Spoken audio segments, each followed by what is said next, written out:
और ये भयंकर कितने खतरनाक सीन है इस मूवी के अंदर, क्या ही बताऊं। तुम्हारी आंखों में एक अलग ही चमक आने वाली है इस वीडियो को देखने के बाद। जितना तुम सोच रहे हो ना उससे कहीं ज्यादा सीन है। तो बिना समय गवाए डायरेक्ट करते हैं मूवी को स्टार्ट। तो मूवी स्टार्ट होती है जहाँ पर हमको एक लड़की बिना भूकंप के हिलते हुए दिखाई देती है। बिना भूकंप के हिलना यानी कि अक्कुम बक्कुम का कार्य करना। इस लड़के को हम बुलाएंगे हरीना। तो यहाँ पर हरीना का पति उसके साथ बिस्तर पर कर रहा था अक्कुम बक्कुम वाली बात। देखने में तो उसका पति काफी स्ट्रॉन्ग था पर अंदर से था वीक। हरीना को जितना टाइम चाहिए था उससे पहले ही हो गया उसके हस्बैंड का लीक। इसीलिए हरीना यहाँ पर हाथों से रिंगा कर रही होती है कि तभी यहाँ पर नमाज का टाइम हो जाता है और हस्बैंड कहता है शर्म कर ले। तो हरीना एक मुस्लिम होती है और एक मुस्लिम फैमिली में उसकी शादी हुई है। एक सांड सा पति है, उसकी सास है, उसका ससुर है। पर हरीना के साइड में सिर्फ उसकी माँ है जो कि दिमाग से थोड़ी बहुत किर्र है। तो अपनी किर्र माँ का पालन पोषण करने के लिए हरीना मेहनत करती है और बहाती है पसीना। तब जाकर उसको जो पैसे मिलते हैं उन पैसों को वो अपनी माँ के पास भिजाती है। यही औरत होती है हरीना की माताजी। हरीना की माताजी अपने बेटे शानू का इंतजार कर रही है। वो चाहती है कि जब उनका बेटा शानू आए तो वो गाँव में एक पार्टी रखे जहाँ पर वो सबको बिरयानी बंटवाए। और इस मूवी का नाम भी होता है बिरयानी। अब तुम लोग ये मत कहा करो कि मैं नाम नहीं बताता, मैं नाम बताता हूँ भाई, तुम लोग अच्छे से देखा करो। खैर हरीना के पास इतना पैसा तो होता नहीं है कि वो दम बिरयानी बंटवाए, तो वो मस्जिद में जाकर थोड़ा बहुत अपनी तरफ से दान पुण्य कर देती है। मौलाना साहब हरीना का दिया हुआ सामान बांटने वाले थे और दूसरी साइड हरीना के पिताजी हरीना के बेटे का सामान काटने वाले थे। नहीं, सामान नहीं काटते, उसको खतना बोलते हैं। जैसे हिंदुओं में मुंडन होता है, क्रिश्चियन में पानी में नहलाया जाता है, वैसे ही मुस्लिम में एक्स्ट्रा निकली खाल को हटाया जाता है। और मुझे पता है कि मेरे काफी सारे मुस्लिम सब्सक्राइबर भी हैं, तो मैं आपसे तहे दिल से जानना चाहता हूँ कि भाई सच सच बताना कितना दर्द हुआ था, वो दर्द तुमको याद है कि नहीं। खैर इस बच्चे ने इतना सारा दर्द सहा है तो उसके दर्द को रिकवर करने के लिए लोग यहाँ पर आते हैं, जश्न मनाते हैं, उसको गिफ्ट देते हैं, पैसे देते हैं, पार्टी होती है, खाना होता है कि तभी यहाँ पर पुलिस का आना होता है। ये पुलिस बिना सोचे समझे हरीना के हस्बैंड को लेकर चली जाती है और यहाँ पर हरीना का ससुर उसके ऊपर एक अखबार मारता है, जहाँ पर हरीना को क्या मालूम चलता है कि उसका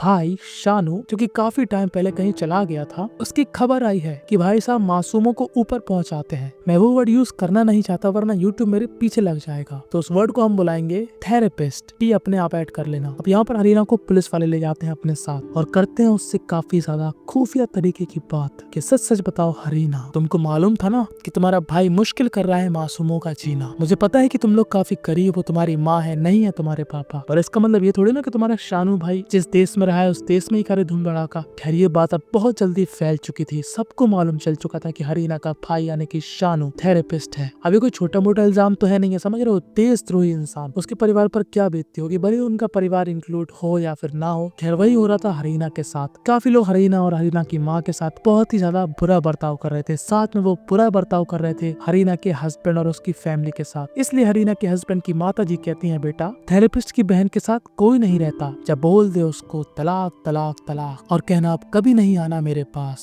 अब हरीना की लाइफ के पहले से लंबे वाले लगे हुए थे और यहाँ पर पति ने हरीना से तलाक लेकर और उसके दिमाग की चैया मौत थी। खैर हरीना ने अपनी माँ को नहीं बताया ये सब कि शानू क्या काम किया करता था, वरना वो बेचारी टूट जाएगी और बहुत ही ज्यादा रूठ जाएगी। खैर हरीना की माँ टोटली किर्र थी। जब यहाँ पर पुलिस वाले आते हैं घर की तलाशी लेने, तो तलाशी लेने के बाद हरीना की माँ इन पुलिस वालों से लाइटर मांगती है और ये चमन लंडूरे पुलिस वाले लाइटर दे भी देते हैं, जिसके बाद क्या होता है चटकी माताजी पूरे घर को जला देती है, जगह खुद बच जाती है। खैर बेचारी हरीना की किस्मत अब बिल्ली के कुएं की तरह हो गई थी, ना कोई देख रहा था ना ही कोई समेट रहा था। फिर भी हरीना हिम्मत करके अब जाती है उस जगह पर जहाँ पर शानू का केस चल रहा होता है कि वो थेरेपिस्ट है कि नहीं है। पर हरीना के पास इतना सारा पैसा तो है नहीं है कि हरीना होटल में रहेगी, तरह तरह के पकवान खाएगी। वो एक मौलाना के पास जाती है। ये मौलाना मशहूर है, ये लोगों की मदद करता है, जिनके पास घर नहीं है, खाना नहीं है, वो इसके पास आते हैं। तो हरीना भी इनके पास जाती है और अपना सारा मैटर बताती है। पर ये आदमी पहले से हरीना का मैटर जानता है कि वो बेचारी किस दौर से गुजर रही है। इस आदमी को हम बुलाएंगे जम्बा। तो जम्बा ना यहाँ पर काफी ज्यादा सॉफ्टली तरीके से बात करता है हरीना से। वो उसकी परिस्थिति को समझता है और कहता है कि देखो तुम्हारे भाई ने जो किया सो किया, अब उसका कुछ नहीं होने वाला, तो तुम उससे पल्ला झाड़ो और अपनी लाइफ पर ध्यान दो। अपनी माँ को कोई अच्छे डॉक्टर के पास ले जाओ और उनका इलाज करवाओ। यहाँ पर रहने से कोई भी सोल्यूशन नहीं निकलेगा। यहाँ पर रहने वालों का खर्चा सिर्फ रिच लोगों की वजह से चल रहा है। बोले यहाँ पर पैसे देते हैं जिससे हम लोग इनको खाना प्रोवाइड करते हैं। अब होता है नया सवेरा और हरीना बात करना चाहती है अपने बेटे से। जहाँ पर हम लोग क्या देखते हैं कि हरीना के फैले हुए पति ने एक और शादी कर ली और अब वो घंटा हरीना को अपने बच्चे के आसपास भी नहीं भटकने देगा और हरीना को काफी दुख होता है। हरीना जहाँ पर रह रही थी वो क्या नोटिस करती है कि यहाँ पर एक अनजान सा आदमी आता है और एक महिला को चुनकर गाड़ी में ले जाता है। अब इस गाड़ी के अंदर ये लोग क्या करते हैं ये तो हर किसी को पता है। खैर हरीना इस बात की इन्फॉर्मेशन लेकर जाती है सीधा जम्बा के पास, पर वो खिड़की से क्या देखती है कि जम्बा घिस रहा था अपना खम्बा।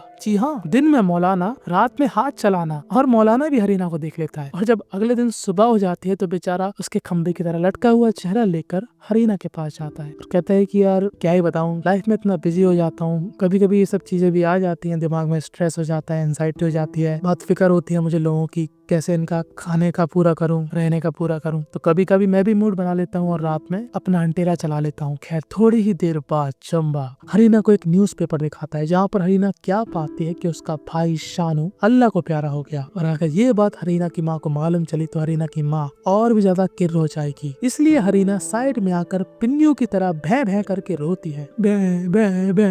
मेरा भाई बोले क्या टैं। खैर इसके बाद जम्बा हरीना को अपने घर भेज देता है जहाँ पर वो काफी साल पहले रहा करता था। ये घर एकदम जंगलों के बीचों बीच होता है कहीं पर। और सुनाई में ऐसा रहा था कि जो भी थेरेपिस्ट की फैमिली होती है उनको सफर करना पड़ता है थेरेपिस्ट की वजह से। कई लोगों को तो पता भी नहीं होता कि उनका बेटा कुछ गलत काम कर रहा है, वो अपने ही देश के खिलाफ जा रहा है। तो कई लोगों का मानना है कि जो थेरेपिस्ट की फैमिली है उनको कुछ डोनेशन दिया जाए, कुछ पैसा प्रोवाइड किया जाए ताकि उनकी लाइफ अच्छी हो सके, क्योंकि उनके एक फैमिली मेंबर ने उनका पूरा नाम मिट्टी में डुबा दिया जिसमें उनकी गलती भी नहीं थी। खैर इसी चीज को कवर करने के लिए एक परकटू औरत हरीना के पास आती है, उनकी फोटो क्लिक करती है और फोन में चपड़ चपड़ करने लगती है। और इसी बीच हरीना की माता जी वो अखबार पढ़ लेती है जिसमें उनको पता लग जाता है कि उनका बेटा क्या है और उसका क्या हश्र हुआ। जिसके बाद हरीना की माता जी के कान से निकलता है धुआं। बट आप लोग एक चीज नोटिस करो कि हरीना की माँ हर समय पागलपंती दिखाती है, बट मैडम जी को इंग्लिश पढ़ना बहुत अच्छे से आती है। खैर इसी पढ़ाई की वजह से अब हरीना की माता जी को लगता है सदमा और हरीना की माता जी टैं बोल जाती है और उनका अंतिम संस्कार गाड़ कर नहीं स्वाहा करके किया जाता है। खैर हरीना काफी ज्यादा दुखी है, साथ में वो ये भी समझ चुकी है कि वो अकेली है। भाड़ में जाए उसका पति, भाड़ में जाए उसका बेटा, अब काम वो वही करेगी जो उसको मजा देता। वो यहाँ पर एक सांड जैसे आदमी को अपने पीछे फॉलो करवाती है, उसको अपने टूटे फूटे रूम में ले जाती है। अब इस खूबसूरत सी महिला को देखकर ये थुलथुले शरीर वाला बंदा बौरा जाता है और हरीना को उसको देखकर बड़ा मजा आता है। अब हरीना इसके साथ अक्कुम बक्कुम करने के बाद इससे कुछ पैसे लेती है और वो पैसे देने जाती है जम्बा को जिससे वो दूसरों की मदद कर सके। खैर हरीना ने जो इस मोटे के साथ किया था कांड, उसकी वजह से अब हरीना बनना चाहती है प्रोफेशनल रा। अब ये बंदा हरीना को नए नए लोगों से मिला था जिनको खुश करने के बाद हरीना के पास काफी सारा पैसा आता। अब नेता हो अभिनेता हो हरीना सब पे करती सवारी, बन बैठी थी ब्रांड मगर वो दिल की बहुत थी प्यारी। वो अपनी माँ का प्रॉमिस पूरा करना चाहती है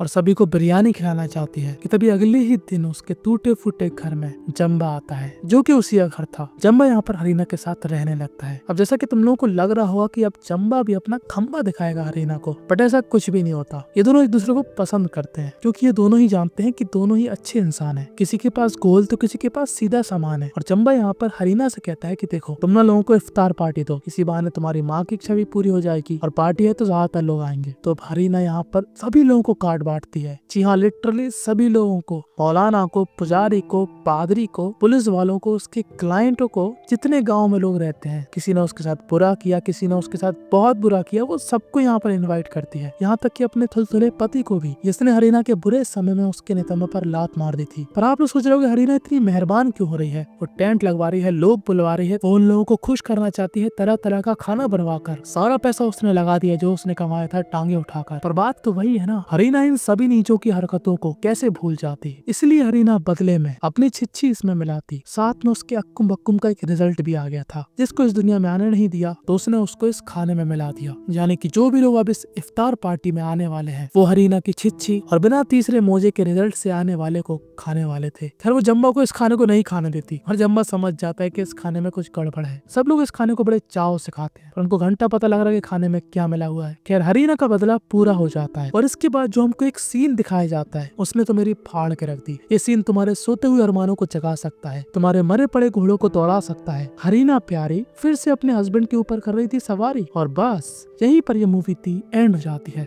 इस मूवी से हमको यही सीखने को मिला कि अगर तुमने किसी के साथ बुरा किया है तो उसकी इफ्तार पार्टी में कभी मत जाना। खैर हरीना की जो परिस्थिति थी उसके हिसाब से उसने जो रास्ता अपनाया वो सही था कि नहीं, कमेंट में अपनी राय खुलकर बताना। खैर इंसान को गलतियां नहीं करना चाहिए जैसे कि तुम लोग अभी कर रहे हो। मेरा टेलीग्राम ज्वाइन ना करके। और अगर तुमको ऐसी स्टोरी देखना पसंद है, तुम्हारे लेफ्ट और राइट में ऐसी स्टोरी आ रही है जिसको देखकर तुमको मजा आ जाएगा।